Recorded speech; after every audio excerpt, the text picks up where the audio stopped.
Здравей, в това видео ще ти покажа точно как бих започнал фитнес правилно отново, как бих си спестил години в следване на неефективни методи, ако отново бях начинаещ. Сигурен съм, че това видео ще е най-полезното, което ще гледаш този месец, защото ще обединя научно доказани методи, 11 години опит и знания, които съм придобил, помагайки на стотици супер заети хора да влязат в страхотна форма и здраве. Да започваме. Стъпка номер 1.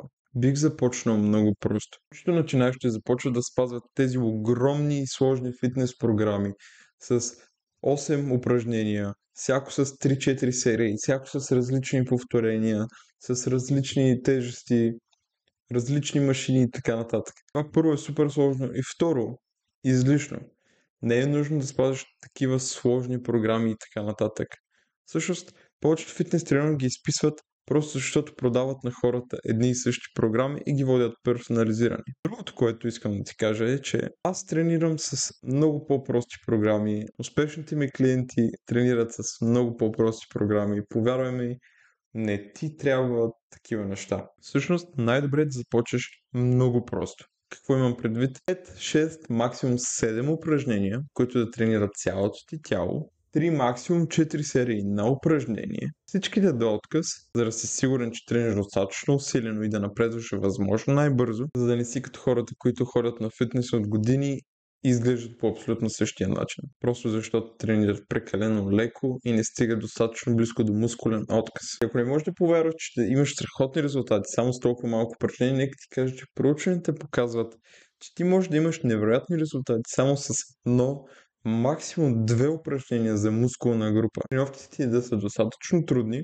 за да стимулираш мускулно-протеинов синтез и да правиш достатъчно тренировъчен обем. Най-якото е, че това може да бъде направено някъде между 60 и 90 минути общо на седмица. Ако искаш напълно изготвена цялостна програма и за вкъщи, и за фитнеса, преди ги продавах за по 200 лева, но сега ти ги давам напълно безплатно и можеш да ги вземеш веднага от линка в коментарите под това видео. Стъпка номер 2. Бих тренирал няколко мускулни групи наведнъж. Истината е, че повечето хора, когато започнат фитнес, като цяло повечето хора в фитнеса, правят една серия, почиват 3 до 5 минути, правят друга серия, също пак почиват 3 до 5 минути и преди да осъзнаят, са стояли във фитнеса цели 2 часа и са направили 10 серии.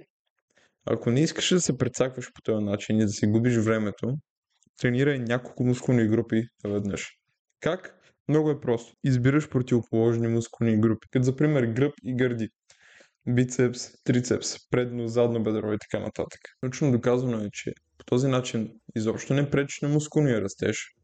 Тренировките са също толкова ефективни, но можеш да спестиш поне 30-40 минути на тренировка, дори и повече. Стъпка номер 3. Бих правил само 5-6 серии на мускул на седмица. Истината е, че повечето фитнес инструктори, които наистина не знаят какво правят, дават на клиентите си, които са напълно начинаещи или отдавна не са тренирали, програми, с които да правят по 10, 15, дори 20 серии на мускул на седмица. Това е тренировъчен обем, който е нормален за хора, които тренират от години или дори за професионални културисти. За начинаещите всичко между 3 до 6 серии на мускул на седмица ще бъде напълно достатъчно за едни невероятни резултати, без прекалена мускулна треска, от която не можеш да ходиш и на втората седмица вече ти се гади от мисълта да ходиш на фитнес. И още по-добре, ако разделиш тренировъчния си обем в 2 тренировки на седмица, за да могат мускулите ти да бъдат по-свежи и тренировките още по-ефективни. Както е вече направено в безплатната програма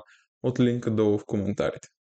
А между другото, ако искаш да гориш мъзнини и да покачваш мускулна маса едновременно, съм ти приготвил безплатни вкусни фитнес рецепти и можеш да ги получиш веднага напълно безплатно от линка в коментарите също под това видео. Стъпка номер 4. Бих увеличил дневния си прием на протеин. Протеинът е най-важният макронутриент. Той ще ни помогне да възстановим мускулите си и те да пораснат по-големи и по-силни след една хубава тренировка.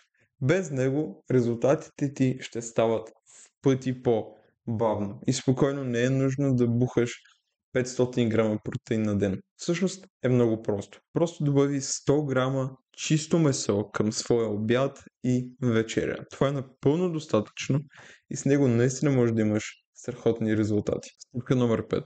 Бих направил съня си приоритет. Повечето хора се хранят наистина здравословно. Повечето хора тренират, а някои от тях дори усилено. И затова имат и резултати. Но истината е, че ако сънят ти не е приоритет номер 1, всичко ще се случва буквално 10 пъти по-бавно. Случвало ми се е преди години да се храня здравословно, да тренирам като маняк в залата и на всичкото отгоре аз да губя мускулна маса. Не да не напредвам, да губя мускулна маса. Защо? Защото бях супер зает и спах по 5-6 часа на нощ. В момента, в който направих съня си отново приоритет и започнах да спя по 7,5, 8, 8,5, резултатите ми буквално гръмнаха отново. И това се случва и с много от моите супер заети клиенти.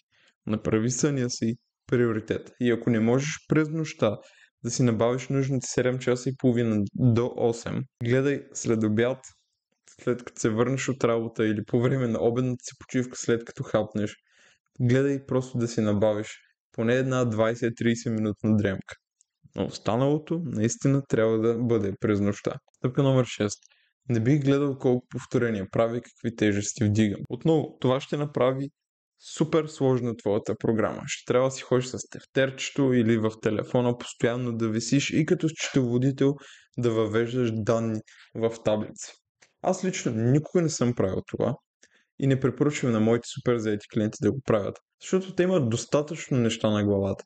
Сега остава да ги назначи като счетоводител 1 час дневно по време на тренировка. Това, което трябва да правиш е да знаеш просто колко серии си правил, да ги правиш и да правиш сериите си до пълен мускулен отказ. По този начин ти знаеш, че си дал абсолютно всичко от себе си. Мускулите ти са максимално стимулирани за мускулен растеж, без значение колко повторения си правил, без значение какви тежести си ползвал. И разбира се, според проучванията, най-ефективно е тренираш между 5 и 30 повторения. Просто ползвай тежести, които ти позволяват да стоиш в този диапазон. Стъпка номер 7. Бих правил само упражненията, които харесвам най-много. По този начин ти ще започнеш да обичаш тренировките. А когато заобичаш тренировките, ще се придържаш към тях. След това ще почнеш да получаваш резултати и това буквално ще те пристрасти към тренировките, както стана при мен. Но е изключително важно да правиш упражненията, които харесваш най-много. Сега, нямам предвид, ако не харесваш нито едно упражнение, да спреш да тренираш. Не, просто прави упражненията, които предпочиташ най-много в сравнение с всички останали. Така ще направиш тренировките си много по-приятни и ще се придържаш към тях. Вместо да се откажеш на третата седмица, както повечето хора през януари. Стъпка номер 9.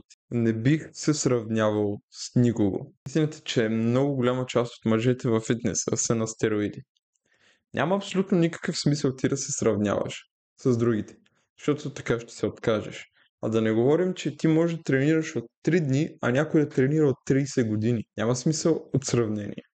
Вие просто сте на различни нива от играта. И това е напълно нормално. Затова единственият човек, с който трябва да се сравняваш, е себе си. Вчера. Номер 10. Перфектна форма пред всичко. Няма значение колко тежко вдигаш, няма значение колко много повторения можеш да направиш. Ако се контузиш, играта свършва за няколко месеца, а понякога и за винаги. Но ако винаги правиш перфектна форма и ще се предпазиш от контузия, ще можеш да тренираш през цялото време и ще можеш да напредваш през цялото време. Затова винаги перфектна форма направи я приоритет, преди да започнеш да увеличаваш килограмите или повторенията. Дори и да вдигаш тежести, които би вдигал момиченце в 5-ти клас, е много по-добре така, докато направиш техниката си на изпълнение на упражненията перфектна. Няма значение дали хората около те вдигат 20 пъти повече килограми, остави ги да правят каквото си искат, това си е техен избор, но когато се контузят и 3 месеца лежат от тях, ти ще тренираш и напредваш в същото време. И някой ден ще ги стигнеш. Пък и да не ги стигнеш, все тая. Единственото нещо, което има значение е да бъдем по-добри от себе си вчера. Добре, всичко това е страхотно, но нека ти призная едно нещо. Колкото и да тренираш, ти ще изглеждаш сякаш изобщо не тренираш, ако имаш прекалено много мазнини. Затова, ако искаш да изгориш 5 до 8 кг мазнини само за 30 дни, без гадни диети, гладуване, броене на калории или часове в тренировки, гледай това видео сега.